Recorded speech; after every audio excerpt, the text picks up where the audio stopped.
오늘 우리에게 주신 하나님의 말씀 함께 보도록 하겠습니다. 빌립보서 3장 12절부터 14절까지의 말씀입니다. 빌립보서 3장 12절부터 14절까지 말씀입니다. 저 한 절 여러분 한 절 교독하고 마지막 절은 합독하도록 하겠습니다. 내가 이미 얻었다 함도 아니요 온전히 이루었다 함도 아니라 오직 내가 그리스도 예수께 잡힌 바 된 그것을 잡으려고 달려가노라.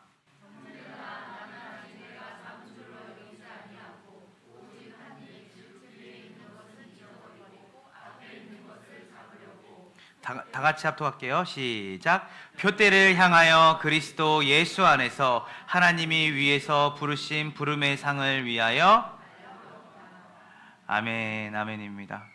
네, 제 2차 세계대전 당시에 3년 동안 다하우와 아우슈비츠 강제 수용소에서 보냈던 오스트리아의 빈 의과대학 신경정신과 교수인 빅터 플랭크라는 유명한 사람이 있습니다.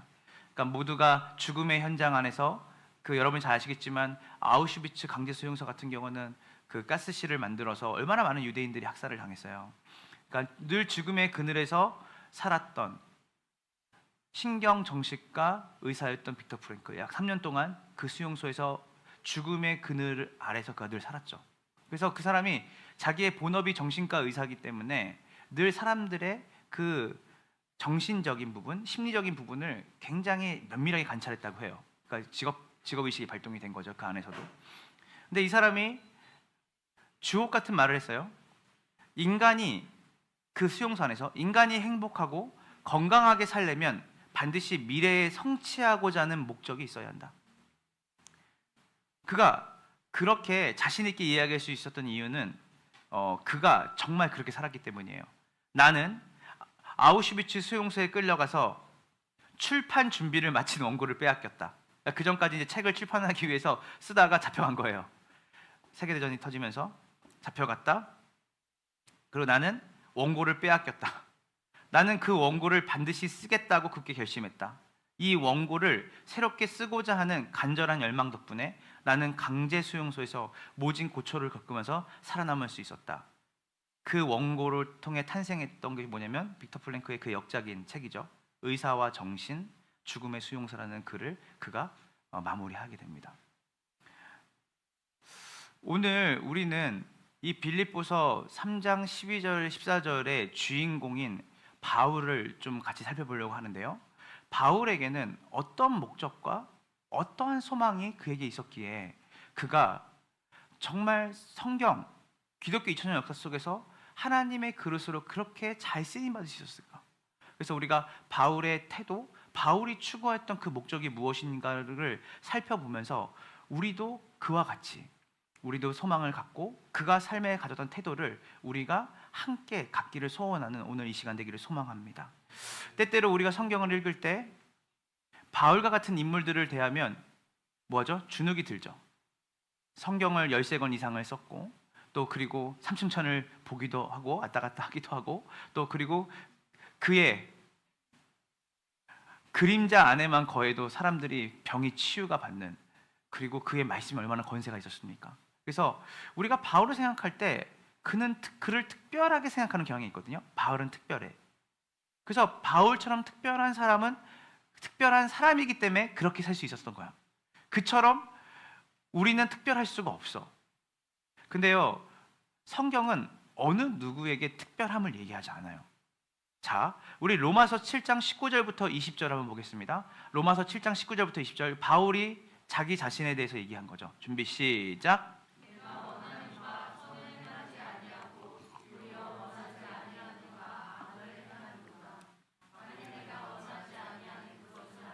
이를 하는 자는 내가 아니요 내 석에 거하는 죄니라. 자, 로마서는요 바울이 자기 인생의 말년에 쓴 책이거든요. 그러니까 바울이 말년까지 고민했던 게 뭐예요? 마음으로는 하나님을 따라 선을 행하고 싶은데 실제로 행동하는 건 뭐예요? 악을 행하는 거예요. 여러분, 이게 되게 놀라운 일이에요. 우리는 바울이 예수님 만나고 초기 때, 그가 신앙생활 초기할 때, 초기에 살 때, 초기의 시간을 지낼 때 우리는 이럴 수 있지. 마음으로는 하나님을 따르고 있지만 실제적인 삶에서는 하나님을 못 따를 수도 있지. 그런데 지금 바울은 이미 신앙이 원숙하게, 그리고 수많은 교회를 개척하고 이미 서신서를 여러 권 썼고, 또 그리고 그는 놀라운 하나님의 영광과 기적을 나타내는 사람이었단 말이에요. 근데 그가 인생의 노년에 뭐라고 말하냐면, 착하게 살고 싶은데, 주님 말씀에 따라 살고 싶은데 실제로 나에게 나오는 행동은 그렇지 않은 걸 보면서 너무 괴롭다라고 하는 거예요. 특별합니까? 아니면 여러분과 똑같습니까? 여러분과 똑같아요. 지금 제가 가지고 있는 고민을 바울도 가지고 있었던 거예요. 지금 여러분들이 가지고 있는 고민을 바울도 가지고 있는 거예요. 말씀대로 살고 싶은데, 말씀대로 살고 싶은 마음은 있는데 그대로 살지 못하는, 자기의 실존 앞에 괴로워하는 한 목회자요, 신앙인이 있는 거예요. 저는 이게 너무 위로가 되더라고요, 저한테. 바울도 나와 별 다를 바가 없는 사람이었구나. 그래서 바울이 그 로마서 7장에 읽다 보면 뭐라고 하냐면, 나는 너무나 공고하다, 너무 피곤하다, 공고한 자다. 이렇게 예배드리고 뜨겁게 기도하고 말씀 보고 막 이렇게 우리가 주님을 위해 살아야지 라고 하는 시기가 있는데, 그 시기를 좀만 지나면 나 같은 사람이 무슨, 근데 마음으로는 하나님을 떠날 수가 없는 거야. 근데 삶은 하나님을 떠난 삶을 계속 살게 돼, 원치 않은데.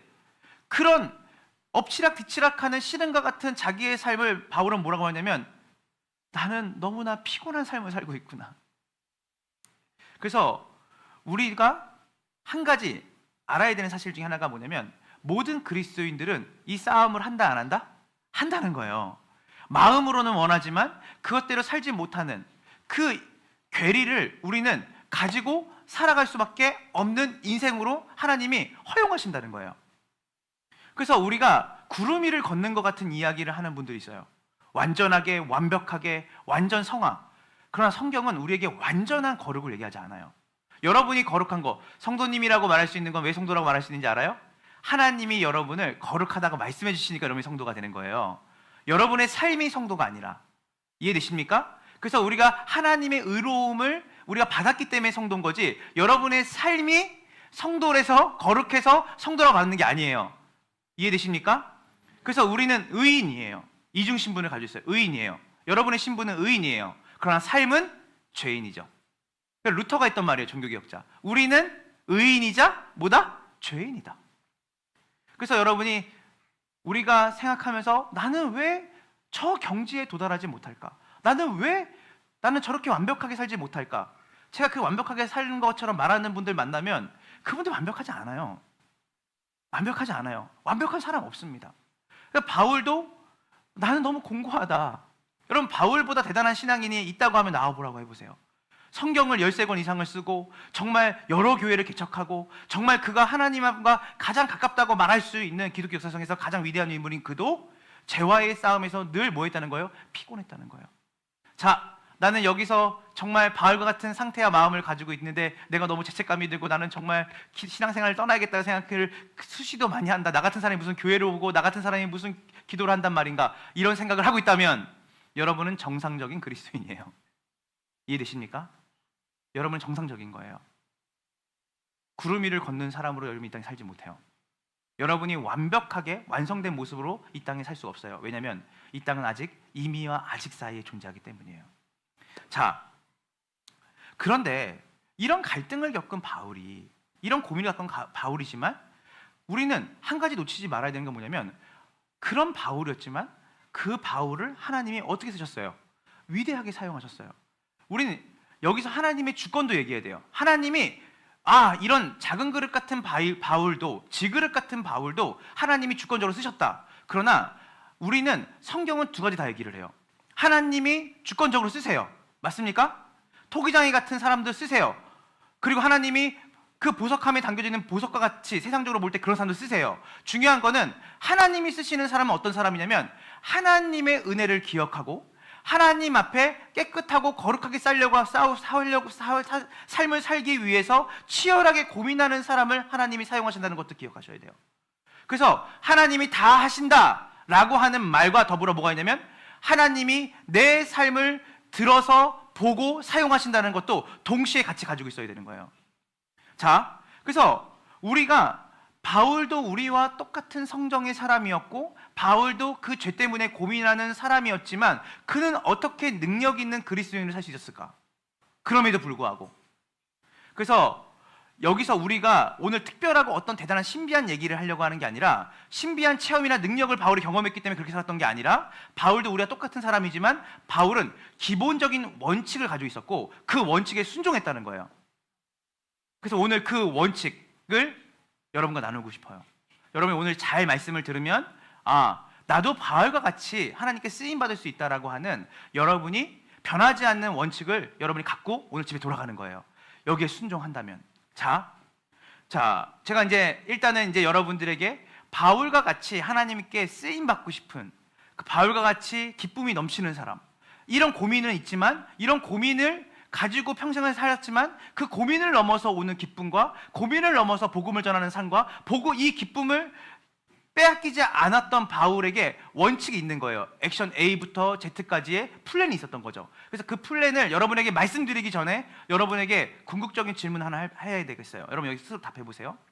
여러분, 바울과 같이 말하고 살고 싶은 마음이 있습니까? 여러분, 바울처럼 멋진 신앙인으로 살고 싶으세요? 아니, 왜냐하면 그런 마음이 없는데 이 원칙을 알려줘도 소용이 없잖아요. 공부하려고 하지 않는 애한테 너 공부를 1등하기 위해서는, 공부를 잘하기 위해서는 이런 플랜이 있어야 돼, 이렇게 말하는 의미가 없어요. 중요한 건 뭐냐면 여러분 안에 그런 갈망이 있냐고 묻는 거예요. 여러분, 바울처럼 살고 싶으세요? 바울처럼 쓰임받고 싶으세요? 자, 그러면 여러분이 이제 이 바울의 원칙을 여러분들이 들을 자세가 돼 있는 거죠. 자, 그래서 이제 우리는 이 본문을 통해서 뭘 살펴봐야 되냐면, 바울이 어떻게 능력 있는 그리스도인을 살아갈 수 있었을까? 그러려면 그의 삶을 우리는 뭐 해야 되죠? 본받아야죠. 본받아야 돼요. 자, 우리가 초대교회든지 중세시대에 살았던지, 종교개혁 시대에 살았던지, 계몽주의 시대에 살았던지, 아니면 세계대전이 막 일어났던 그 시대에 살았던지, 아니면 우리 부모님의 시대였던지, 아니면 지금 우리의 시대를 살던지 상관없어요. 변하지 않는 원칙과 원리가 성경에 있다는 거예요. 시대에 영향을 받지 않는. 그러니까 우리가 변화되는 것이 있고 변화되지 않는 게 있어요. 진리는 시대와 상황과 상관없이 여전히 진리죠. 그래서 능력 있는 믿음의 삶을 살았던 여러분은 이 이름을 알아도 되고, 여러분이 기억나시면, 제가 말했던 설교 때 기억나시면 이 책을 사서 읽으면 좋겠어요. 조지 필드 같은 사람들의 일기가 있어요. 데이비드 브레이너드와 같은 사람의 일기가 있고, 존 웨슬레라는 사람이 쓴 일기도 있고요. 그러니까 수많은 믿음의 선배들이 있어요. 어떻게 영국에, 프랑스에, 전 유럽에 그 복음의 능력을 나타내고 살았던 사람들. 드와이트 무디 같은 사람은 구두수 성공이었죠. 그가 1억 명에게 복음을 전했어요. 중학교도 나오지 않은 사람이 그렇게 하나님께 놀랍게 쓰임 받았어요. 근데 우리가 이 사람들의 일기와 이 사람들의 삶을 보면요, 전기들을 보면요, 변하지 않는 원리와 특징이 있다는 거예요. 이거는 뭐냐면 시대와 상황에 영향받지 않는 거예요. 저는 여기 우리 주한이가 여기 있죠. 주한이 어려요. 고등학교 2학년인데 저는 주한이가 우리가 깜짝 놀랄 만큼 하나님의 이 시대에 하나님의 도구로 쓰실 수 있을 줄 믿습니다. 왜냐하면 이 원칙이 얘에게 있다면, 정말 하나님 앞에 내가 쓰임 받고 싶은 열망이 있다면, 그래서 오늘 그 원리를 우리는 어디서 찾는 게 아니라 그때는 그 시대가 그때는 그랬지, 그 문화는 그랬지가 아니라 변하지 않는 성경에서 말하고 있는 변함이 없는 그 진리와 원리의 삶을 우리가 본받을 때 하나님이 우리를 통해서 우리의 지인들과 이웃들과 이 시대에 죽어가는 수많은 사람들, 나아가서는 예수 그리스도의 그 풍성하신 복음의 은혜가 우리를 통해서 내 자신을 겨우겨우 붙들고 살아가는 것이 아니라 나를 넘어서 하나님의 나라를 확장하는 일에 쓰임받는 복된 인생이 될 줄 믿습니다. 자, 그러면 이제 우리가 본문을 통해서 우리가 바울이 가졌던 삶, 바울이 가졌던 그 원칙을 세 가지를 통해 살펴보려고 합니다. 여러분, 이 세 가지를 깊이 생각하셨으면 좋겠어요. 첫 번째, 바울은 과거의 체험에 의지하지 않았어요. 과거의 체험에.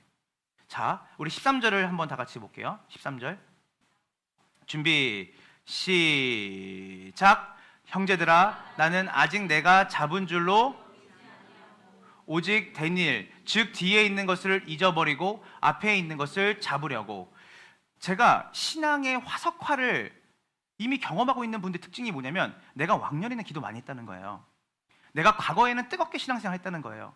과거에는 예수님의 십자가만 들어도 눈물이 나고, 내가 과거에는 정말 교회 생명처럼 교회의 예배에 빠지지 않고 그렇게 살았는데 지금은 그렇지 않다는 거예요. 그래서 항상 제가 신학교를 가게 되면 과거의 영광에 사로잡혀서 신학교에 오신 분들이 많아요. 내가 군대에 있을 때 얼마나 열심히 했고, 군대에 있을 때 기도를 얼마나 열심히 했고, 내가 얼마나 주님을 사랑했고, 그 다 뭐냐면 다 과거형이에요. 과거형이에요. 여러분 그거 아시죠? 과거를 많이 회상하는 사람 치고 현재에 별 볼리는 사람이 없어요. 그래서 많은 그리스도인들이 과거의 체험에 의지하고 살아요. 내가 왕년에 전도했는데, 내가 과거에 얼마나 열심히 주님을 따랐는데. 그래서 오늘 사도 바울은 우리에게 뭘 말하냐면, 바울이 이 빌립보서를 쓸 때만 해도 바울은 이미 과거에 얼마나 많은 업적을 남겼는지 몰라요. 얼마나 많은 사람에게 복음을 전했고, 얼마나 많이 하나님의 말씀을 선포하고 전하고 가르쳤는지 몰라요. 근데 바울이 뭐라고 말해요? 뒤에 있는 것을 나는 뭐 했다? 모두 잊어버렸다. 잊어버렸다고 해요. 과거의 체험들을 기억하고 그것으로부터 무언가를 끌어내서 내가 과거를, 쉽게 말해서 냉장고를 파먹는단 말을 많이 하는데, 내가 과거를 파먹으면서 그때가 좋았지, 그때가 좋았지라고 말하지 않고, 바울은 과거의 영광을 그리워하지 않았다는 거예요. 바울이 중요하게 생각했던 건 뭐냐면 지금 현재예요. 내가 현재 기도하냐는 거예요.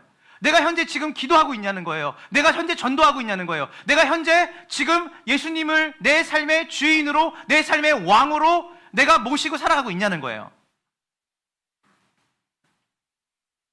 그래서 과거에 집착하거나 과거의 체험에 의지하며 나는 살지 않습니다. 바울이 이렇게 얘기하는 거예요. 그리스도인의 가장 큰 특징은 뭐냐면 능동적으로 미래를 향해 앞으로 나아가는 거예요. 소망을 보는 거예요. 지금 현재에 내가 지금보다 주님과 가까울 수 있을까? 내가 지금보다 내가 신앙생활을 지금처럼 열심히 했었을 때가 있었을까? 그리고 내가 얼마나 달려왔는지를 생각하지 않아요. 아, 내가 이 정도면 충분히 다른 사람들보다는 열심히 신앙생활 하는 거지. 아, 주일 11시에 그래도 내가 아침에 일어나가지고 여기 주일날 예배당에 와서 온라인이 아니라 오프라인으로 내가 예배를 드리는 것만으로 난 칭찬받아 마땅해. 내가 지금 고등학생인데 서울에서 여기까지 오는 거? 예전에 제가 그 먼 거리를 제가 6, 7년 동안 다녔는데 항상 사람들이 그런 말해요. 이렇게 먼 거리를 7년 동안 왔다 갔다 힘들지 않냐고. 근데 저는 한 번도 힘들다고 생각해 본 적이 없어요. 사실 진짜로. 하나님 앞에서 진짜 한 번도 힘들다. 왜냐면 제가 진짜 집중했던 건 뭐냐면 그날 내가 만나야 될 청년들이었고 그날 내가 성경 공부를 인도해야 될 장년들이었어요. 지금 내가 하나님 앞에서 맡겨진 일들을 얼마나 주님과 교제하면서 동행하면서 그 일을 하느냐에 집중했던 거지, 내가 얼마나 먼 거리를 왔고 얼마나 먼 거리를 가냐. 요즘 그 예전에 사역했던 그 교회의 거리만큼 가끔 설교하러 내려갈 때가 있어요. 그러면 그때 느껴요. 와, 내가 진짜 먼 거리로 갔구나. 진짜 끝이 없는 거리를 내가 왕복 8시간을 다녔구나. 최근에도 군산을 갔다 왔는데 군산보다 더 멀리 제가 사역을 했었거든요. 근데 군산을 가는데 왕복 7시간 반이 걸리더라고요. 막혀가지고. 근데 처음으로 알았어요. 내가 이렇게 멀리 다녔었구나. 얼마나 달려왔는지, 내가 얼마나 헌신하고 수고했는지에 보다는 결승점에 내가 얼마나 더 가까웠는지에 관심을 둬야 돼요. 내가 지나온 길을 뒤돌아볼 게 아니라 내 앞에 있는 그 결승점에 내가 얼마나 가까이 내가 그것을 소망하면서 지금 현재를 살아가고 있는지에 더 집중해야 된다는 거예요. 그래서 오늘 첫 번째, 우리가 바울이 과거의 체험과 영광에 기대지 않고 그가 끊임없이 뒤의 일을 잊어버리고 먼 곳의 목표, 표대를 향해서 그는 뭐예요? 앞으로 향해 뭐 하는 거예요? 달려가는 태도를 그는 취하고 있는 거예요. 이미 잡은 것도 아니고 나는 완전함에 이르지도 않았습니다. 나는 뭐예요? 쫓아가고 있다는 거예요. 그래서 표대가 있는 사람은 늘 겸손해요. 표대가 있는 사람, 내가 아직 온전해지지도 않고 완전해지지도 않았고 나는 그 결승점을 향해 뛰어가는 사람이다 라고 생각하는 사람은 뭐예요? 겸손함이 있어요. 그는 이렇게 말합니다. 내가 이미 잡았다거나 완전함에 이른 것이 아니라 뭐하고 있다? 쫓아가고 있다. 달려가고 있다. 여기서 달려간다는 말은 쫓아간다는 말과 똑같은 어원이거든요. 쫓아간다. 그러니까 앞에 상대방이 뭔가 있거나 목표가 있어야 쫓아가는 거 아니겠어요? 그냥 아무 의식 없이 달리는 게 아니라 그는 명확한 목표와 목적을 향해 뭐 했다는 거예요? 달렸다는 거예요. 근데 이 쫓아가고 달렸다라는 것, 이 달려가노라를 제가 똑같이 이 달려간다는 말과 똑같은 헬라어 단어를 쓰는 성경 구절이 있더라고요. 똑같이 여기 있어요. 빌립보 3장에 있어요. 빌립보 3장 6절 한번 다 같이 볼게요. 빌립보 3장 6절. 빌립보 3장 6절을 보면, 자, 우리가 함께 볼게요. 준비 시작. 열심히 박해하고 율법의 의로는 흠이. 여기서 달려간다는 말과 박해한다라는 말이 같은 단어예요. 여러분, 자, 이제 바울에 대해서 제가 잠깐만 설명해 볼게요. 바울은 원래는 유대교, 정말 예수님, 그러니까 그리스도인이 아니라 그는 유대교에서 믿고 있는 하나님을 따랐던 사람이잖아요. 근데 여러분, 똑같은 겁니다. 우리가 지금 신천지를 이단이라고 말하는 것처럼 그리스도를 따르면서 그리스도가 하나님이라고 하는 작은 공동체와 모임이 생긴 거예요. 근데 그때 당시 주류는 뭐였냐면 유대교였거든요. 그러니까 바울은 유대교회에서 특히 가말리엘이라고 하는 그들 안에서 큰 선생님 밑에서 그는 수제자로 키워졌던 사람이에요. 그러니까 바울이 어떤 마음이 드냐면, 저기서 예수라는 그 한 목수의 아들이 하나님이라는 얘기를 듣고 따라가는 사람들이 있다 보니까 어떤 생각이 들어요? 이단 종파 중에 완전 쌍 이단인 거예요, 그 사람들은. 그래서 어땠냐면 바울이 유대교 최고의 정치 협의회에 가서 뭐라고 말하냐면, 사내들인 공회에 가서 제가 지금부터 그리스도를 따르는 사람들, 그리스도를 하나님으로 믿고 따르는 사람들을 잡아다가 죽일 수 있고 감옥에 가둘 수 있는 권리를 저한테 주십시오. 그래서 얼마나 열정 있는 청년이에요, 바울이. 그러니까 뭐냐면 하나님을 따르는 그 열심, 유대교에서 믿고 있는 하나님을 따르는 그 열심은 말로 표현할 수 없는 사람이에요. 그래서 그가 여기서 박해한다는 말을 제가 설명하려고 그런 거예요. 이 박해를 어떻게 했냐면, 여러분, 진짜 집에서 숨어있는 그리스도인들도 머리채를 끌고 나와서 그가 돌팔매질을 했고요. 스데반이라고 하는 너무나 믿음이 좋고 하나님을 사랑하는 그 집사님도 죽는 그 현장에서 앞장서서 스데반에게 돌을 던져서 죽였던 사람도 바울이었어요. 그러니까 바울은 예수를 믿기 전에 예수를 믿는 사람을 박해하는 데 있어서 최전선에 서 있던 사람이에요, 선봉에. 그래서 이 바울이 내가 지금 달려갑니다 하는데 제가 어떤 마음으로 달려가는 거냐면, 그거 아시죠?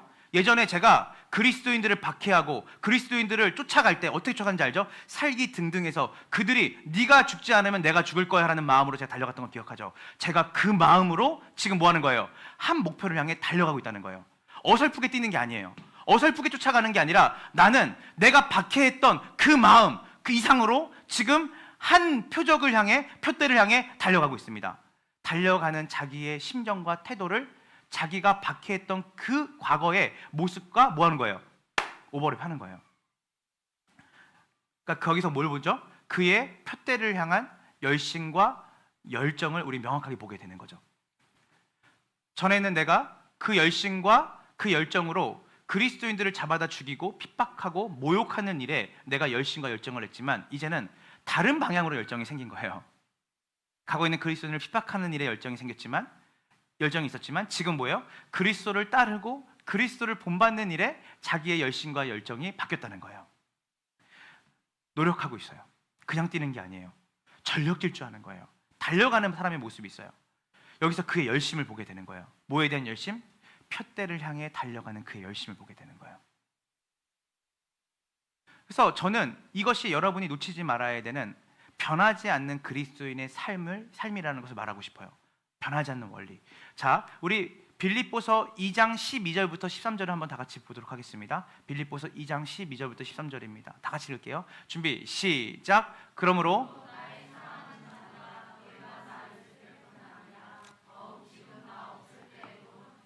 걱정하고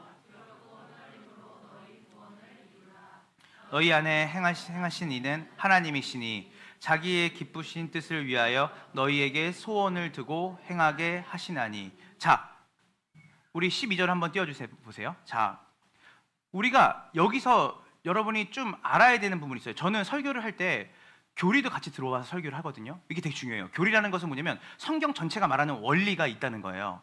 자, 바울은 잠잠히 하나님의 은혜를 기다리지 않았어요. 이런 분들이 있어요. 그냥 내가 가만히 있어도 하나님 날 사랑하시니까 어느 때 어느 시기에 나에게 은혜를 주실 거야. 일면 맞아요. 그러나 성경은 그것을 전적으로 반박해요. 우리 편에 하나님 뭘 주셨냐면 의지를 주셨어요. 여러분들이 하나님이 여러분에게 의지를 주셨다고요. 그래서 바울은 잠잠히 하나님의 은혜를 기다린 것이 아니라 12절에 보면, 자 보세요. 따라해 보세요. 동사가 나와요. 이루라. 이루라. 그래서 이루라가 있고, 그리고 13절에 보아요. 13절 넘겨주세요. 13절에 두고 행하게 하시나니. 행하게 하시나니. 자, 두 동사를 집중해야 돼요. 12절은 뭐예요? 이루라. 그리고 행하게 하시나니. 여기서 뭘 말하냐면, 우리가 이미 하나님께서 우리를 부르실 때 뭐 하냐면 항상 하나님께 순종하고 하나님의 말씀에 따라 살아가기를 우리에게 뭐 하는 거예요? 이루시는 거예요. 근데 이루시는데 그 이루심이 어떻게 나타나냐면 내 안에 갈망과 열망이 있는 거예요. 내 의지를 들여서 그 하나님의 뜻대로 살고 싶은 마음이 생겨나기 시작하는 거예요. 그리고 그것대로 순종하는 거예요. 그래서 우리가 존 웨슬레라고 하는 감리교를 설립하신 분이 있어요. 감리교 아시죠? 예, 그 웨슬레가 이렇게 말했어요. 하나님이 다 하실 것처럼 기도하고. 뭐예요? 기도는 뭐예요? 여러분, 기도가 무용이라고 생각하는 분도 있는데 우리가 이렇게 생각해요. 기도하는 것보다는 조금 더 내가 나가서 행동하고 말하는 게 낫지 않을까? 웨슬레가 이 얘기를 해요. 하나님께서 다 하실 것처럼 기도해라. 여러분들이 나는 아무것도 하지 못하고 하나님이 다 하실 것처럼 기도하는 거야. 계속 하나님 오늘 바이어들을 어떻게 만나야 되고, 하나님 오늘 내가 누구를 만나야 되고, 내가 어떻게 일을 해야 되고, 이 관계는 어떻게 풀어야 되고, 재정적인 문제는 다, 이 모든 문제, 자녀 문제, 뭐 결혼 문제, 뭐 여러분 여기 학업의 문제 다 얘기하라는 거예요. 하나님께서 다 하실 것처럼. 그런데 뒤에가 중요해요. 하나님께서 다 하실 것처럼 기도하고 내가 다 해야 하는 것처럼 행동하라. 이게 성경이 말하는 대전제예요. 우리는 한쪽만 잡으면 안 돼요. 내가 다 해야 해서 내가 뭔가를 다 해야지만 이 일이 풀릴 거야. 기도는 뒤로 뒷전에 밀어놓죠. 또 한편으로는 뭐야, 내가 행동은 안 해도 돼, 기도만 하면 돼 라는 부류가 있는 거예요. 그렇지 않아요. 하나님이 다 하실 것처럼 기도한 이후에는 여러분이 내가 다 할 수 있는 것처럼 행동을 해야 된다는 거예요. 이걸 놓치면 여러분들이 형이상학적인 기독교를 만들어내요. 기도를 하지 말라는 게 아니라 하나님이 다 하실 것처럼 기도하는 사람은 어떤 사람이에요? 실제적으로 행동하는 사람인 거예요. 내가 하나님이 나에게 주실 상이 있다고 했어요. 바울이래요. 부르심의 상이 있다고 했어요. 그러나 부르심 상이 있으니까 내가 가만히 있는 게 아니라 그 상이 있다고 하는 사람은 어떤 사람이에요? 그 상을 향해 달려가는 사람인 거예요. 오늘 여러분들이 바울의 태도 중에 첫 번째 여러분이 가장 놓치지 말아야 될 것은 무엇이냐면, 과거에 했던 일을 잃어버리고 잊어버리고 앞에 있는 그 소망과 표적을 향해, 표대를 향해 여러분의 의지를 발동해서 여러분들이 그 이미 우리에게 주시고자 하는 하나님의 영광과 기쁨과 표대를 향해 뭐 해야 되는 거예요? 달려와야 되는 거예요. 오늘 내가 기도를, 오늘 말씀을 들을 때 그냥 저 설교, 오늘 예배 그 시간 되면 끝나겠지가 아니라 오늘 하나님께서 나에게 적실한 말씀을 주실 거야. 오늘 내 삶에 하나님이 어둠을 몰아내시고 빛으로 나에게 임하실 거야. 의지를 잡으라는 거예요. 하나님이 일하신다는 것을 믿는 사람은 하나님이 일하신다는 것을 믿는 만큼 자기의 삶에 의지적으로 그것을 붙잡는 사람인 거예요. 제가 오늘 왜 이렇게 흥분했죠? 늘 흥분하죠. 두 번째, 따라해보세요. 자기 반성의 삶. 자, 13절 다시 한번 읽어볼게요. 준비 시작. 13절이요. 시작. 너희 PPT가 자, 제가 읽어드릴게요. 13절. 형제들아, 나는 아직 내가 잡은 줄로 여기지 아니하고.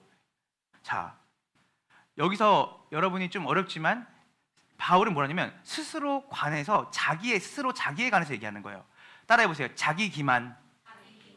그러니까 자기를 속이지 않는 거예요. 뭔 말이냐면 언제나 내가 좀 잘하는 것 같아, 내가 지금 좀 신앙생활을 좀 열심히 하는 것 같아, 내가 지금 열심히 좀 하나님을 따라가는 것 같아 라고 해서 스스로 자기를 속이는 게 아닌 거야. 자기 스스로 만족적으로 나는 이 정도면 잘하고 있지, 내가 이 정도면 열심히 하고 있지가 아니라 그는 언제나 자기에 대해서 관대하지 않았어요. 그에게는 언제나 기준이 있었다는 거예요. 기준을 살피고 끝없이 그 기준에 의거해서 자기를 판단한 거예요. 여러분, 우리에게 기준이 있으십니까? 여러분, 신앙생활 할 때 예전에 고 오카노 목사님이 사랑의 교회 순장들한테 이렇게 얘기를 했어요. 얼마나 헌신적으로 순장들이 봉사하고 섬겼어요. 그 지역과 그 교회를. 토요일날 새벽 6시에 와서 10시까지 양육을 그들이 52주 다 받았어요. 새벽 6시에 나와서. 제가 죽전의료교회 가니까 리더 200명이 새벽 6시부터 나와 있더라고요. 그게 8년 동안 그렇게 하셨대요. 그 사람은 어떤 사람들이에요? 다 직장 생활 하시는 분들이에요. 다 정말 자기의 삶에 열심히 하는 전문직인 사람들이 다 있어. 근데 그 사람들이 새벽 6시부터 10시까지, 분당 우리교회는 2,000명이 그렇게 한대요. 우리가 볼 때 저 교회 목사님이 아니라 실제로 그 일에 자기의 삶을 주님께로 드리고자 작정하는 사람들이 많다는 거예요. 근데 바울이 이야기하는 거예요. 오카노 목사님이 얘기하는 거예요. 뭘 얘기하냐면, 오카노 목사님이 내가 지금 옆에 있는 믿음 없는 사람, 신앙생활 대충 하는 사람과 늘 비교해서 내가 그래도 저 사람보다는 낫지 라고 하는 그 비교를 왜 그 사람이랑 하냐는 거예요. 그래서 짐 엘리엇이라는 사람을 얘기해요. 정말 하나님의 나라와 영광을 위해서 그 사람은 육식을 많이 하지 않았어요. 여러분, 왜 육식을 많이 하지 않았어요? 자기가 오랫동안 건강하게 하나님의 나라에 쓰임받고 싶어서 공부를 열심히 했어요. 그는 고등학교 때가 전교 1등을 놓치지 않았고 대학도 수석을 놓치지 않았어요. 왜 그런지 알아요? 하나님이 자기를 쓰실 때 잘 쓰시라고. 결국적으로는 20대 중후반에 그는 순교했어요. 죽었어요. 오지에 가서. 근데요, 오카노 목사님이 그런 말 했어요. 여러분의 비교 대상이 누구냐고. 짐 엘리엇 같은 사람이 돼야 된다고. 여러분의 그 비교 대상이 너무 낮은 거 아니냐고. 1년에 거의 반절은 예배를 나오지 않고 어쩌다가 한 번씩 예배 나오고, 또 그리고 기도하라 그러면 나는 기도 전혀 못하는데 아무개는 우리 여기 성도님은 그래도 하루에 기도 10분 하니까 대단한, 이런 분들 말고 진짜 하루에 나는 기도 1시간을 하지 않으면 살 수가 없다라고 하는 그 사람들이 여러분의 비교 대상이 돼야 되고, 정말 하루 일정을 시작하기 전에 기도 없이는, 하나님의 도움이 없이는 나는 아무것도 할 수 없다라고 하는 그 사람들이 여러분의 비교 대상이 돼야 되고. 김동호 목사님이 그 얘기 하시더라고요. 그 높은 순회교회 지금 은퇴하신 김동호 목사님이 그 말해요. 부산에서부터 서울까지 교회를 다녔던 사람이 있대요. 18년 동안. 부부예요. 부장집사였대요. 그리고 장로님이셨대요. 그래서 이분들한테 이렇게 말했대요. 다른 분들이 부산에 있는 좋은 교회 많으니까 그걸로 가라고. 그랬더니 이 두 분이 김동호 목사님 찾아서 이렇게 말했대요. 많은 사람들이 계속 부산에서 오니까 멀리서 여기까지 오냐고, 오지 말라고 하는데 자기가 이랬대요. 저는 목사님 목양 받고 싶고 정말 교회다운 교회 다니고 싶어서 여기 오는 거예요. 김동호 목사님 아무 말도 안 했대요. 열심히 다니라고 했대요. 거기 있는 사람들의 교회 다니는 태도가 달라지는 거예요. 부산에서 온 사람이 있는 거예요. 항상 비교 대상을, 항상 자기 자신을 스스로 속이는 거예요. 이 정도면 내가 그래도 괜찮은 신앙생활 하는 거 아니야?가 아니라, 우리의 믿음의 선배들, 휘필드와 웨슬레와 정말 하나님한테 불같이 쓰임 받았던 D.L. 무디 같은 경우는 오늘 자기가 아침에 눈을 떠서 한 명에게 전도하지 않으면 잠자리에 들지 않았어요. 웃긴 얘기가 있어요. 이 사람이 그날 하루 동안에 누구 한 명에게도 예수님 믿으세요라는 말을 못하고 자기가 잠자리에 든 거예요. 그때 잠자리에 드니까 생각이 난 거예요, 이 목사님이. 그래서 어떤지 알아요? 잠옷을 갈아입고 나와가지고 길거리에서 지나가는 한 분한테 안녕하세요, 저 무디입니다, 예수 믿으세요 하고 들어왔다는 거예요. 제가 얼마나 도전을 받는지 몰라요. 그 사람이 나의 비교 대상이라면, 오늘 내가 단 한 명에게도 복음을 전하지 않고 살아가는 그 삶이 평생을 걸려도 복음을 안 전하는 사람들이 얼마나 많은데, 나 같은 사람이 아니라 그 사람이 내 비교 대상이면 달라지는 거예요. 여러분, 자기 반성의 삶, 여러분의 기준은 어디 있습니까? 여러분은 어디에 표대를 두고 있어요? 오늘 여러분의 삶 속에서 가장 진짜 위험한 일은 자기 만족이에요. 나는 문제 없다고 생각하는 거예요. 그래서 앞으로 정진하지 않아요. 그 자리에 머물러요. 근데 바울은요, 항상 자신을 살피고 반성했어요. 어쩌면 오늘 이 자리에서도 내가 그 비교 대상이 나보다 신앙심이나 나보다 신앙생활을 덜하는 사람에 대해 비교 대상에 대해서 거기에 우월감에 젖어 있는 사람도 있을 거예요. 그래도 나는 저 사람보다 낫지. 아니요. 여러분의 기준이 적어도 짐 엘리엇은 돼야 되지 않겠어요? 여러분의 비교 대상이 정말 하나님 앞에 신실하게 쓰임 받았던 그 사람들이 여러분의 비교 대상이 돼야 되지 않겠어요? 그래서 여러분에게 물어보고 싶어요. 우리는 얼마나 우리를 반성하는 시간을 가지고 있습니까? 여러분, 오늘 주일 끝나고 또 여러분들이 하루의 일과를 마치고 밤에 잠자리에 들 때 눈을 감고 1분만 생각해 보세요. 내가 오늘 하나님과 정말 동행하는 삶을 살아야겠나? 내가 정말 내 일상의 삶을 하나님의 도우심을 구하는 기도를 하고 내가 살았나? 1분이라도. 아니면 어쩌면 나는 일주일 동안 말씀을 한 장도, 하나님 앞에서 내가 정말 하나님의 마음으로 뜨겁고 열정 있게 살려고 하는 의도 하나도 없이 오늘 하루도 그렇게 보내지 않았나? 그래서 우리는 항상 우리 자신을 직면해야 돼요. 그 성령께 우리의 지금 신앙생활과 나의 태도를 하나님 살펴주세요. 그래서 내가 그것을 깨닫게 해주세요라고 하는 그 일들을 여러분들이 하셔야 되는 거예요. 자기 점검의 삶, 자기 반성의 삶, 자기 기만의 삶이 아니라. 마지막 세 번째입니다. 목표에 집중하는 삶입니다. 자, 바울이 우리 13절 다 같이 다시 한번 볼게요. 13절 준비 시작. 얘들아, 즉 뒤에 14절 표대를 향하여 예수 안에서 하나님의 부르신 부름의 상을 위하여 달려가니. 제가 그 보스턴 마라톤의 배경으로 만든 영화를 이제 봤는데, 거기 보니까 그 마라톤 선수들의 특징이 뭐냐면 풍경에 관심이 없더라고요. 뛰면서 옆에 여기는 뭐 상점이 뭐가 있네? 아무도 기억을 못해요. 그들은 뭐만 하냐면 목적지만 생각하고 뛰는 거예요. 목적지만 생각하고. 근데 그 영화를 보면서 가다가 그 다리에 걸려 넘어지거든요. 옆 선수한테 걸려 넘어지는데 한참 뛰다가. 근데 저는 마라톤을 잘 모르니까. 근데 한 번 넘어지면 못 뛴다 그러더라고요. 그 다음에. 왜냐면 그 리듬이 있으니까. 근데 이 사람이 그 열악한 상황과 환경 속에서 또 나라를 위한 마음이 있는 거예요, 여러분.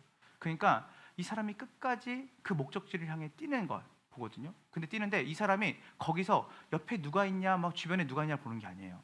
그 목표에 집중해서 다시 일어나서 후두루를 걸면서 뛰더라고요. 그래서 결국은 이제 금메달을 따게 되죠. 경주에 참여하는 자는 풍경과 환경에 관심을 갖는 게 아니에요. 어디에 관심을 갖고 뛰죠? 목표를 보고 달려요. 여러분, 제가 여러분에게 기쁨과 행복의 차이에 대해서 이 세 번째 소제목에서 제가 좀 말씀을 드리고 싶어요. 한번 따라해 보시겠어요? 우리는 스스로 행복해질 수는 없지만 기뻐할 수는 있습니다. 자, 사전적 의미로 행복은 물질적, 육체적인 환경이나 상황의 달성으로 인해 얻어지는 것이 행복이래요. 다시 말할게요. 물질적으로 육체적인 환경이나 상황이 내가 원하는 목표로 달성이 될 때 얻어지는 게 뭐라고요? 행복이에요. 나 오늘 행복하다. 그럼 뭐예요? 맛있는 거 먹은 거예요. 만족스러운 거예요. 나 오늘 행복해. 오늘 내가 원하는 것이 만족이 된 거예요. 그에 반해 기쁨은 상황을 넘어선 믿음과 신념의 충족에서 얻어지는 거예요. 다시 얘기할게요. 행복은 환경에서 얻어지는 것이고 기쁨은 환경과 상관없어요. 뭐냐면 내가 무엇을 믿고 어떤 신념이 충족이 되느냐에 따라서 이 기쁨은 생겨나는 거예요. 예를 들어서 경제적인 자유로 얻어지는 것은 행복이에요. 왜냐면 내가 얼마가 있으면 나는 행복할 거야. 근데 그 돈이 주어지고 그 목표가 달성하면 행복한 거예요. 근데 이거를 저는 믿지 않는 사람이 너무나 그 책들을 읽는데 제가 놀란 게 뭐냐면 이 사람이 행복과 기쁨을 제가 이 기독교인이 나누는 게 아니라 그 심리학자가 나누는 거예요. 근데 이 사람이 뭐라냐면 행복이라는 것, 환경을 통해 주어지는 행복은요, 우리가 만약에 한 가지의 목표를 정해가지고 그 목표가 달성하게 되면 우리가 행복 1이 달성이 된 거예요. 근데 100% 행복감을 느낀대요. 근데 다시 뭐예요? 두 번째 우리가 달성해야 될 목표가 생기면 다시 행복감이 제로로 떨어진대요. 그것이 이루어질 때까지. 그러니까 뭐냐면 예를 들어서 내 자녀가 전교 1등을 했으면 좋겠어. 그래서 그것이 달성할 때까지 나는 행복하지 않은 거야. 근데 전교 1등을 했어요. 근데 1등을 했는데 그 다음에 얘가 좋은 대학에 들어가는 목표가 더 생긴 거예요. 그럼 뭐예요? 행복하지 않는 거래요. 다시 행복하지 않는 제로로 가는 거예요. 그래서 행복은 내가 원하는 것이 달성되고 목적이 될 때 행복해지는 거예요. 제가 뭐 이렇게 해서 설명하는 건 뭐냐면 행복과 기쁨의 차이를 얘기하려고 그러는 거예요. 근데 기쁨은 물질의 많고 적음에 연연하지 않는 충족의 상태인 거예요. 그러니까 뭐냐면 내가 물질이 많으면 나는 그 물질이 많은 것을 가지고 내가 경제적 자유를 누리니까 행복한 거잖아요. 근데 기쁨은 뭐냐면 경제적 자유로부터 자유롭게 되는 거예요. 내가 돈이 많든 적든 나는 이 경제적인 것 안에서 나는 뭐예요? 자족하기를 배우는 거예요. 만족하는 거예요. 그래서 이것은 행복이라는 게 아니라 기쁨이 되는 거예요. 그래서 기쁨은 환경과 상황을 넘어서 나에게 주어지는 것이에요. 근데 여기서 이 사람은 이렇게 말해요. 기쁨은 어떤 경지의 목적에 가까워지고 있음으로 생기는 겁니다. 그러니까 우리가 채워지지 않았기 때문에 우리는 행복하지 않은 거예요. 그러니까 지금 여러분이 왜 행복하지 않냐? 내 삶에 채워지는 게 없는 거예요. 그러나 기쁨은 채워지지 않아요. 다시 얘기하지만 행복은 채워져서 오는 것이라면 기쁨은 채워지지 않음으로 오는 거예요. 이게 무슨 말이야? 라고 말하면 목표가 채워지지 않는데 기뻐할 수 있는 거예요. 오히려 C.S. 루이스라는 사람은 이렇게 얘기를 했거든요. 우리가 원하는 바가 있는데 그 원하는 바가 달성할 수 없는 거야. 내가 죽었다 깨어나도 달성할 수 없는 한 목표와 가치가 있어. 근데 그 목표와 가치가 있기 때문에 그 사람은 소망을 가지고 오늘 살 수 있는 거예요. 여기가 되게 철학적인 말 같지만 진짜 실적인 말이에요. 그래서 목표가 채워지지 않는 행복하지도 못한 상황이죠. 채워지지 않았으니까 행복하지 못한 상황인데 그 사람이 기뻐할 수 있는 이유는 뭐냐면 결론적으로 자신의 삶의 목적이 있는데 그 목적이 내가 있는데 그 목적에 다다를 수 없고 다를 수 없고 그렇지만 그 목적을 향해 가야 되는 현실이 있기 때문에 그 사람은 오히려 기뻐할 수 있다는 거예요. 그래서 뭐라고 말하냐면 삶의 목적을 확신하고 신뢰하면 내가 도달할 수 없지만 그 도달할 수 없는 그 목적이 있다는 건 내가 알아. 그러나 그것을 신뢰하고 확신하고 내가 그 일을 향해 나아가고 있다면 뭐가 있냐면 그 안에 기쁨이 있는 거예요. 내가 지금 가난해. 나는 사실 예전엔 물질만 많으면 내가 행복할 줄 알아. 행복한다는 게 물질인데 내가 그 고비를 넘어서 물질을 가져본 거야. 근데 행복한데 이 행복이 오래가지 않는 거야. 영속적이지 않아. 그런데 내가 여전히 내 삶에 내가 갖고 싶어도 가지지 못하는 그 상태가 여전히 남아있는 거예요. 근데 그것은 궁극적으로 내가 얻게 될 거야 나중에. 근데 그 얻게 될 것을 내가 지금 현재는 달성하지 못하지만 궁극적으로 내가 달성해야 될 그 목적과 그 인생의 삶의 목표가 있는 사람은 기쁨이 있는데 그 기쁨을 언제 얻게 되냐면 내가 달성해야 될 그 목표와 그 고를 내가 가지고 있구나. 내가 그것을 확신하고 있구나. 내가 그것을 향해 지금 가고 있구나라고 하는 그 신뢰와 반추적. 그것을 할 때 뭐가 있냐면 기쁨이 생긴다는 거예요. 내가 지금 어렵고 힘들고 고난 속에 있지만 이 속에서도 내가 놓칠 수 없는 내 목표가 있는데 그건 뭐냐면 이 상황 속에서도 하나님이 나와 함께 계시고 나를 당신의 성품으로 나를 빚어가신다라고 하는 그 목표가 내 삶에 있으면 그 확신이 내게 있으면 기뻐할 수 있다는 거예요. 그래서 행복은 채워져야 있는 거지만 기쁨은 채워질 수 없기 때문에 오히려 내가 이 현재의 상황에서 그것을 바라면서 기뻐할 수 있는 것이죠.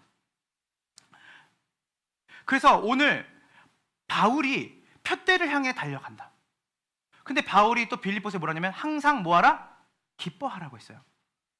바울은 뭐가 그렇게 기뻤을까?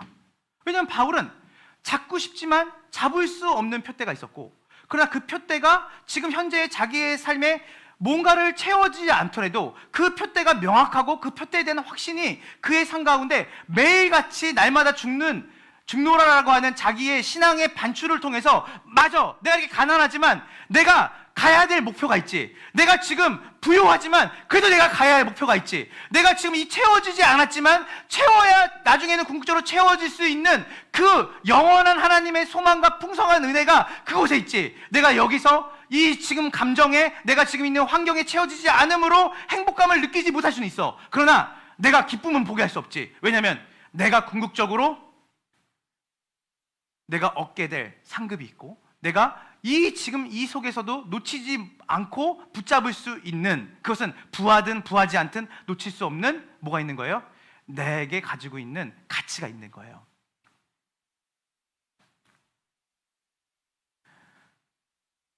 여러분 우리 다시 한번 우리 12절을 한번 보겠습니다. 빌립보서 3장 12절입니다.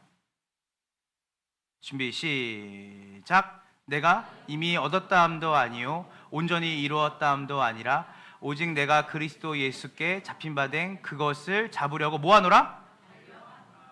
달려가노라. 한번 따라해 보세요. 빌립보서는 옥중서신. 옥중이라면 뭐 말인지 아시죠? 감옥에 있었던 거예요 바울이. 근데 바울이 여기서 항상 기뻐하라고 하고 늘 여러분이 뭐였냐면 감사하라고 얘기해요. 모든 것에 감사하고 늘 기뻐하라고 말해요. 감옥 안에 있는 사람이 우리에게 얘기를 한 거예요. 근데 바울이 어떻게 그렇게 감사하고 기뻐할 수 있었을까? 여기서 바울이 뭐라고 말하냐면 따라해 보세요. 달려가노라. 달려가노라. 제가 어제도 우리 사랑이랑 3.3km를 뛰었거든요. 둘이서. 사랑이 대단하죠. 제가 요즘 이제 10월 달에 보니까 보름을 5km를 떴더라고요. 보름 이상을. 그래서 이제 배지가 왔어요, 저한테. 그 이제 체크하는 게. 근데 사랑이가 요즘 이제 3학년 중에 가장 밥을 잘 먹거든요. 그 북초등학교 3학년 전교생 중에서 우리 사랑이가 요즘 밥을 가장 잘 먹고 튼튼해요. 사랑이 뭐 진짜 정말 저는 튼튼해서 좋아요. 사랑이가 또 운동을 좋아해요. 그래서 제가 사랑이랑 어저께 이제 뛰는데 사랑이는 이제 오래 달리기를 많이 안 해봤잖아요. 그래서 요번 두 번째 3km를 뛴 거예요, 얘랑. 그랬더니 사랑이가 1km를 너무 저보다 더 빨리 앞장서 막 뛰더라고요. 근데 사랑이가 아빠 너무 숨이 차고 너무 힘들어요. 근데 사랑이가 지난번에 뛰었을 때보다 며칠 전에 뛰었을 때보다 6분을 단축시킨 거예요, 뛰는 게. 근데 힘들긴 한데 이전보다는 수월해진 거예요, 얘한테. 이게 2번이 되고 3번이 되니까. 여러분, 뛴다는 것은 어떻죠? 숨이 가쁜 일이에요. 숨 가쁜 일이죠. 뛰는 것보다 편한 게 뭐죠? 걷는 거죠. 걷는 것보다 편한 건 뭐죠? 예, 앉는 것보다 편한 거는 눕는 거죠. 오, 제가 준비한 원고를 그대로 말씀하셨어요. 예. 근데 여러분, 눕는 것보다 편한 건 뭘까요? 자는 거예요. 자는 것보다 편한 건 먹는 거죠? 죽는 거. 와, 이런 논리적인 이런 어떤 네. 여러분, 결국은 뛰지 않으면 자는 곳으로 가고 뛰지 않으면 죽는 곳으로 가요. 여러분, 코로나 시기 때 여러분이 주님과의 교제를 다 놓쳤다 그러죠. 제가 얼마 전에 130년 된 교회를 갔거든요, 설교하러. 근데 130년이에요. 그러니까 그 지역에서 가장 오래된 교회고 한국 통틀어서도 되게 오래된 교회 중에 하나겠죠. 선교사님이 처음 들어와서. 근데 거기에 부목사님이 77년생인데 제가 설교하고 이분이 기도회를 인도하는데 저는 저분 저러다 쓰러지겠다 싶었어요. 수건을 들고 올라가시더라고요. 뒤에다가. 그래서 무슨 손수건 들고 올라가잖아요. 수건을 가지고 올라가시는데 이분이 기도회를 인도하는데 온 힘을 다해서 기도회를 인도하는 거예요. 그래서 제가 이분한테 반했어요. 그래서 끝나고 나서 이분한테 연락처를 제가 받았어요. 강사가 목사님 제가 연락처 하나만 받으면 목사님하고 연락하면서 지내고 싶다고. 왜냐면 이분이 하나님 앞에서 달려가는 인생을 살더라고. 맡겨진 거에서 정말 최선을 다해서. 내가 물어봤어. 어떻게 했냐 이렇게 되니까 저희 교회는 130년 된 교회입니다. 코로나 기간 때 교회 성도들이 반이 줄었대요. 나이 드신 분들이 워낙 많으니까. 그리고 나서 젊은 사람들이 이탈하기 시작하니까 교회가 절반 이하로 줄었는데 자기가 그때 부임해 왔대요. 근데 이렇게 생각했대요. 하나님, 여기에 꺼지지 않는 기도의 불길을 제가 불태울게요. 타오르게 할게요. 그리고 제가 누구를 만나든 힘있게 예수님에 대해서 얘기하고 소망을 주고 희망을 주는 사람이 될게요. 그런데 이분이 뭐라 그래요? 그 130년 된 교회에 2년이 지나니까 불이 붙기 시작했대요. 제가 금요 철야를 갔는데 1, 2층이 천석이 다 찼더라고요. 근데 이 부목사님이 그 열정을 가지고 3년 동안 코로나 시기 때부터 이분이 막 열심히 해서 부임해 온 지 3년 되셨대요. 그 서울에 있는 이름만 들을 만한 대형 교회에 11년 동안 있다가 그 전북에 내려가서 이분이 극과 극으로 이분이 내려갔지만 이분이 뭐라냐면 불을 가진 사람, 복음을 가진 사람. 그 사람은 메마른 땅에서도 불을 붙일 수 있죠. 그 교회에서 제가 너무 감명 깊게 그 교회에서 예배를 드리고 오고, 그리고 아까도 우리가 교육자 회의 때 아침에 그 얘기를 나눴어요. 그리고 기도를 하는데 우리 정말 죽도록 기도하자. 우리가 정말 사랑으로 섬겨보자. 우리가 정말 이 교회 작지만 주님의 정말 쓰임받는 교회로, 우리에게 정말 하나님의 사랑이 넘치도록 사역자들에게 임해서 이걸 흘려보내는 교회가 되자. 여러분, 뛰는 게 힘드세요? 바울은 평생을 달려갔던 사람이에요. 달려갔다라는 것은 뭐가 있는 거예요? 그 표대를 붙잡을 수 있어요? 못 붙잡아요? 못 붙잡아요. 그렇게 오랫동안 달렸는데 그 표대는 저 멀리 있는 거예요. 기쁘지 않겠어요? 끝이 있는 자리는, 우리의 한계에 딱 머물러 있는 그것은 우리가 잡을 수 있거든요. 잡을 수 있기 때문에 우리가 걸어가도 돼요. 그리고 우리가 어느 순간 되면 도달하게 된다고 생각해요. 근데 바울은 표대는 확실한데 그 표대는 자기가 잡을 수가 없는 거야. 근데 포기하고 싶지는 않은 거예요. 여러분, 아까 얘기했지만 뛰는 것보다 걷는 게 편하고 걷는 것보다 앉는 게 편해요. 그리고 앉는 것보다 눕는 게 편하고 눕는 것보다 자는 게 편하죠. 자는 것보다는 잠을 자는 게 편하고 잠자는 것보다는 죽는 게 편해요. 여러분, 바울이 우리에게 말하는 거예요. 목표에 집중하는 삶을 향해 달려가라는 거예요. 난 선선히 신앙생활 할래. 나는 천천히 나는 그냥 이렇게 할래. 이 정도면 내가 잘하는 거지. 여러분, 갈렙이 그랬어요? 갈렙은 80세 때 뭐였냐면, 갈렙 나이 80인데도 그날에 모세가 나한테 약속했던 거, 아나자손 쫓아내고 이 산지를 나에게 준다고 했는데 거인족이 살아가는 그곳에 나를 보내달라고, 자기네 지파를. 그래서 80세 먹은 노인이 앞장서가지고 거인족을 쫓아내고 그 땅을 정복했어요. 그는 달려갔던 사람이에요. 걸으면 안 돼요. 주님을 향해 달려가셔야 돼요. 주님이 여러분에게 주신 불이 있어요. 주님이 여러분에게 이루시는 일이 있어요. 주님이 여러분에게 주신 비전이 있어요. 나 같은 이런 사람이 뭘 하겠어? 아니요. 주님을 바라보고 달려가는 사람은 늘 배가 고픈 거예요. 더 주님 알고 싶어져요. 자, 이제 말씀을 마무리할게요. 표대입니다. 그러면 도대체 이 표대를 향해 달려간다는데 이 표대가 정확하게 뭘까? 그냥 우리 형이상적이면 안 되잖아요. 그래서 이 표대를 저는 여러분한테 구체적으로 그리고 정확하고 선명하게 성경 구절 두 구절로 이제 마무리하려고 해요. 빌립보서 3장 10절부터 11절입니다. 빌립보서 3장 10절부터 11절입니다. 준비 시작.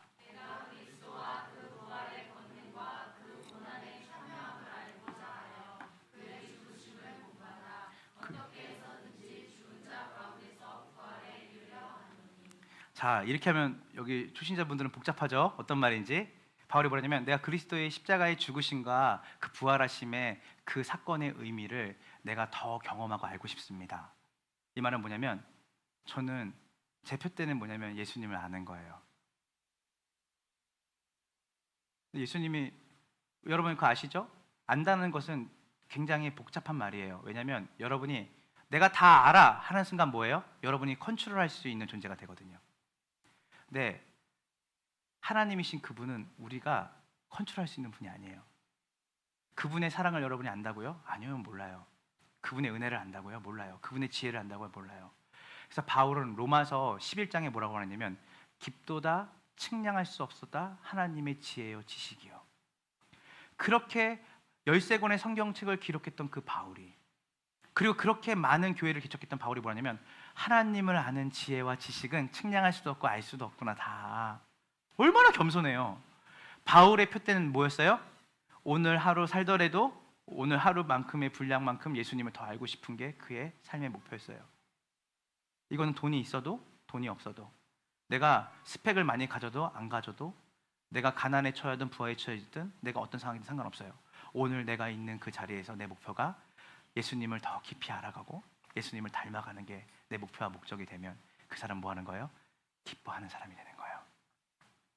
행복은 채워져야 있지만 기쁨은 도달할 수 없지만 반드시 우리가 도달해야 될 목표와 목적, 그것에 대한 신뢰, 그것에 대한 믿음이 있는 사람은 오늘도 뭐 할 수 있죠?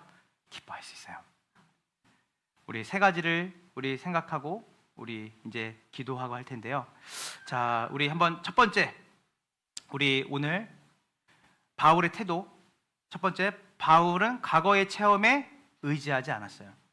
여러분이 오늘도 과거에 내가 그렇게 열심히 신앙생활을 했는데 여기에 매여 있으면 안 돼요. 오늘이 여러분의 가장 빛나는 신앙생활의 장이 돼야 돼요. 두 번째, 여러분, 바울은 자기 반성의 삶을 살았어요. 늘 자기를 점검했어요. 내가 자기의 비교 대상이 누군지를 알았어요. 바울의 표대는 예수님이었잖아요. 내가 예수님처럼 살고 싶은데 그렇게 살지 못하는 것에 대해서 늘 겸손했어요. 마지막 세 번째, 바울은 뭐예요? 그 한 목적을 향해 달려갔던 사람이에요. 여러분, 세상이 여러분을 너무 산란하게 만들죠? 여러 가지의 마음 뺏기게 만들고 이것도 해야 되고 저것도 해야 되고 해야 될 게 많잖아요. 근데 여러분, 바울의 시대에 살았던 로마 시대도 다양한 이슈들이 많았거든요. 사람과의 관계의 문제, 경제 길드에 대한 재정에 대한 문제들. 근데 바울은 우리에게 말하는 거예요. 나머지가 필요 없다는 게 아니라 궁극적으로 우리가 추구해야 될 한 가지 목적은 예수 그리스도를 더 깊이 아는 것입니다. 그 일을 향해 여러분 달려가세요. 그래서 양육하는 거예요. 그냥 이렇게 주일 예배만 드리면 우리 얼마나 편하네요. 그냥 걸으면 되잖아요. 그냥 걷다 보면 또 앉겠죠. 주일 예배도 그냥 뭐 대충 드려서 제 마음이 그런 마음이 들 수도 있을 것 같아요. 나도 인간이니까. 그러다가 그냥 우리 그냥 앉아버리죠. 그냥 뭐 주일날 굳이 왜 모이겠어요. 그냥 줌으로 하죠. 몸도 힘들고 여러 가지 어려운데 아니요. 달려가야 돼요. 저는 우리 교회가 그리스도의 군사를 양성하는 교회가 됐으면 좋겠고, 저는 우리 교회에 신생아들이 울음소리가 울려 퍼지는, 제가 말하는 신생아는 생물학적 신생아를 얘기하는 게 아니에요. 믿지 않는 사람들이 이곳에 와서 그리스도를 만나고 예수 그리스도 안에 있는 영원한 보물을 발견하는 그 교회가 됐으면 좋겠어요. 우리 달려갑시다. 숨이 가쁠 겁니다. 그리고 우리가 안주하고 싶은 마음이 우리 안에 늘 있어요. 마음은 원하지만, 그래서 저 같은 사람이 있는 거예요. 목회자 그래서 있는 거예요. 우리 교회를 위해 뛰지 마시고, 저 같은 목회자를 위해 뛰지 마시고, 예수 그리스도라는 그 표대를 향해 여러분이 그분을 더 깊이 알아가고 그분과 닮아가는 그 여정을 우리 함께 서로가 사랑과 선행으로 격려하며 가기를 소원합니다. 그래서 우리 이 시간 함께 우리 찬양하고 기도할 텐데요.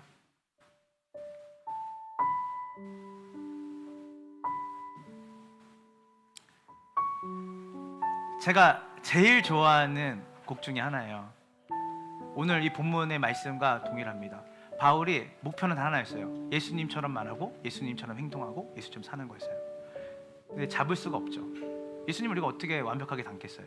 그래서 바울은 기뻤던 거예요. 잡히지 않으니까. 그러나 가장 가치 있는 그 인생의 목표에 자기의 삶의 여정이 들어가 있다는 것이 바울은 늘 기뻤어요.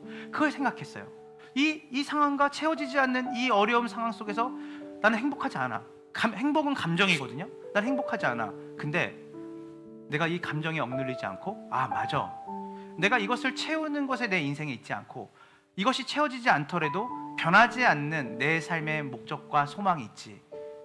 그것은 그분을 알아가고 그분을 닮아가는 것이지. 우리 이 시간 함께 우리 말씀 기억하며 찬양을 부를 때 오늘 이 곡조에 있는 이 가사가 여러분의 기도문이 되기를 소망합니다. 네, 우리 이 시간 함께 찬양하며 나갑시다.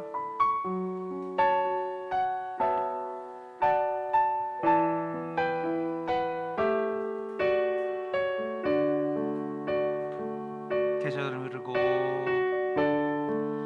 계절은 흐르고 꽃은 피고 저도 시들지 않은 생명이 있네. 바랄 수 없었던 죄인인 나에게 생명의 주님 자신을 주셔. 다시 한번 가사를 생각해 봅시다. 계절은 흐르고, 시간은 가죠. 환경은 많이 변하죠. 그러나 이들지 않은 생명이 있네. 바랄 수 없었던 죄인인 나에게 생명의 주님 자신을 주셨네. 나의 삶은 내 주 예수의 것이니 내 생명 다해 예수로 살리. 내 모든 것 내 주 예수의 것이니 내 전부 대신 예수로 살리. 우리 2절을 찬양하며 나갑시다. 바람이 스치듯 바람이 스치듯 삶은 지나가도 꺼지지 않은 소망이 있네. 그 길을 따라서 헤매는 자들이 주를 찾도록 나 살기. 우리 다시 한번 2절 고백하며 나갑시다. 바람이 스치듯 우리의 삶은 지나가죠. 그러나 꺼지지 않는, 잡히지 않는, 꺼지지 않은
합시다. 내 생명 다해 예수로 살리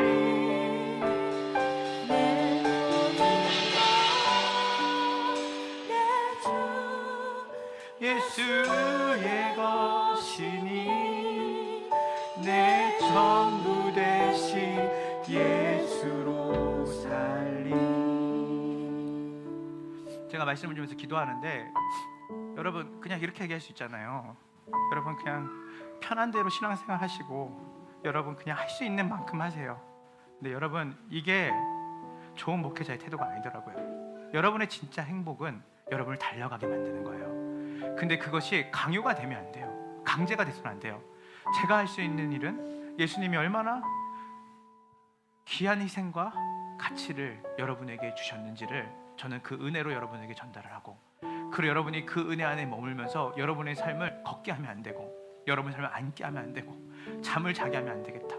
여러분이 가장 행복할 때는 그분을 위해 여러분의 삶을 드릴 때 가장 행복할 수 있다고 성경은 얘기하거든요. 여기 우리 연세 드신 분들도 계세요. 갈렙처럼 살게 해야겠다 이분들을. 그래서 이분들 건강을 놓고 기도해야 되는 것은 이분들이 불꽃처럼 노년에 하나님에게 쓰임받다 가셔야지 여기서 그냥 그렇게 자리 지키다 가시면 안 되겠다. 이분들이 우리 교회의 가장 좋은 일꾼으로 하나님의 나라를 위해 가장 위대한 복음 전도자로 살 수 있게끔 내가 이분들을 잘 양육해야겠다.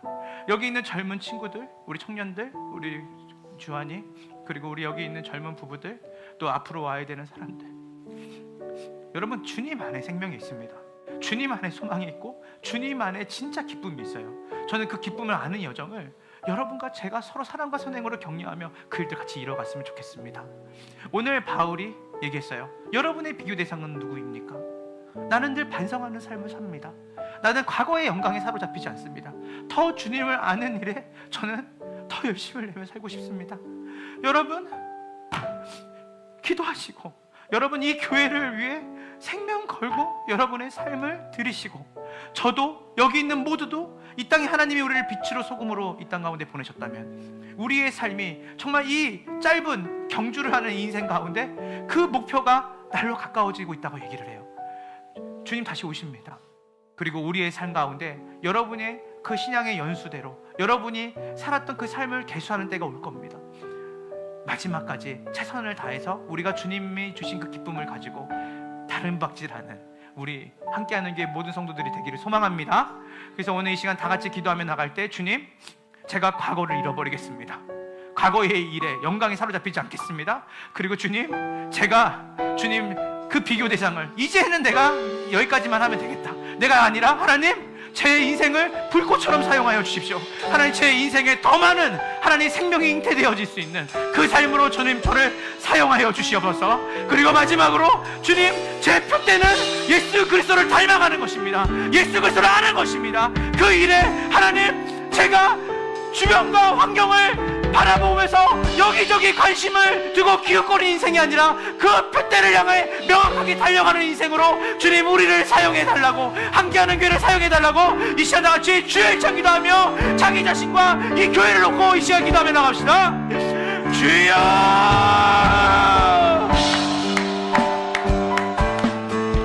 주님 그렇습니다.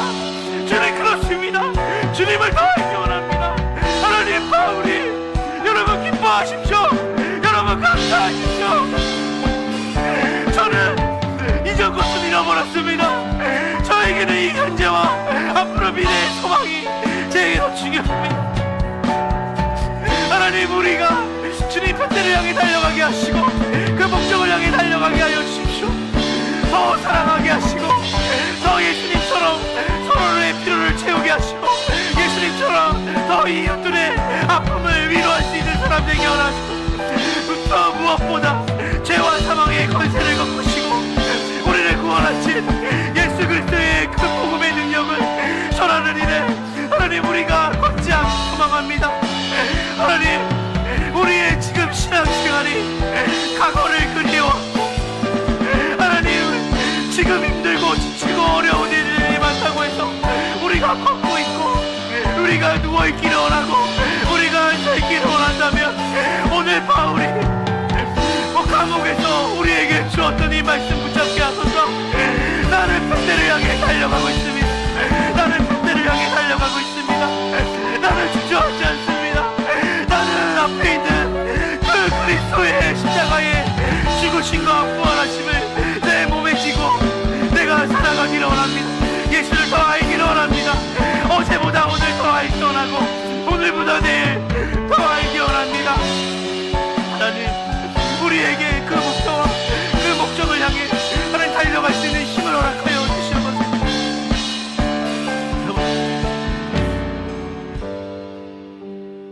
오 하나님, 감사합니다. 하나님, 우리의 두 다리가 마비가 되어 있는 것 같습니다. 우리가 과거에 그 하나님을 알아가고 하나님을 닮아가고 하나님의 영광을 띄었던 그 열정이 과거의 어느 특정한 한 시간에 머물러 있거나 아직 예수님을 위해 살아간다는 것이 얼마나 기쁘고 얼마나 가슴 벅찬 일인지 모르고 교회를 우리가 다닐 수도 있습니다. 그러나 하나님, 오늘 바울은 이야기합니다. 나는 늘 기뻐합니다. 나는 늘 감사합니다. 나는 비천에 처할 줄도 알고 나는 부에 처할 줄도 아는 사람입니다. 가난과 부가 중요한 것이 아니라 어떤 상황이든 저는 기뻐합니다. 왜냐하면 제 인생의 궁극적인 목적은 내가 물질로 채워지고 어떤 것들이 내 삶에 만족을 주는 걸 넘어서 내가 도달할 수 없는 그 위대한 가치가 내 삶에 지금 현재 머무르고 있기 때문입니다. 예수님을 알기를 힘쓰십시오. 예수님을 닮아가기를 원하십시오. 그 일에 여러분 달려가십시오. 여러분의 신앙생활을 여러분 그냥 그렇게 나보다 덜 하고 있는 사람들과 비교하지 말고 하나님의 사람들이, 하나님의 그 생명을 가진 그 사람들이 어떻게 민족을 바꾸고 나라를 바꾸고 이웃들을 바꾸며 믿지 않는 가족들과 내 주변에 있는 지체들에게 복음의 능력을 발휘했는지를 보십시오. 그들은 기도의 사람이었습니다. 그들은 말씀의 사람이었습니다. 그들은 정말 끊임없이 자기를 쳐서 그 경주에서 늘 달려갔던 사람들이었습니다. 하나님, 함께하는 교회 모든 성도들이 갈렙처럼 쓰임받기 원합니다. 함께하는 교회 모든 성도들이 바울처럼 달려가는 신앙이 되기 원합니다. 하나님, 우리에게 주님을 향한 열정을 주시고 주님을 알기 원하는 마음의 열심을 허락하여 주셔서 우리가 이제 다음 주에 OT를 시작해서 이루어지는 양육 가운데 하나님, 양육이 목적이 되는 것이 아니라 예수님을 더 닮아가고 알아가는 그 여정으로서 우리가 양육을 받게 하시고 우리가 관심 가져야 될 수많은 일들이 있습니다. 다 중요한 일입니다. 그러나 가장 중요한 베스트는 예수님을 더 알아가는 그 목표인 줄 믿습니다. 그 여정에 우리의 삶에 초점을 맞추게 하시고 그 길로 우리의 이 경전과 같은 인생, 안개와 같은 인생을 드리고 영원한 하나님의 나라의 실체가 우리 가운데 온전하게 경험되어질 때 주님 앞에서 의의 면류관을 받을 것을 기대하고 소망했던 바울처럼 주님, 우리가 여기까지 달려왔습니다. 선한 싸움을 싸웠습니다. 이웃을 내 몸처럼 사랑하는 것을 의지를 들여서 열심히 했고요. 복음을 전하는 일을 주님이 저에게 주신 그 사랑과 그 은혜가 동인이 되어서 주님, 제가 매일매일 감정에 지배당하지 않고 하나님이 말씀하신 그 그리스도를 따라가는 여정에 제 의지를 들여서 여기까지 왔습니다. 모든 눈물을 닦으시고 우리를 안아주실 하나님을 기대하는 그 신뢰하는 그 믿음의 여정을 우리가 담대하게 그 결론을 향해 갈 수 있도록 인도하여 주시옵소서.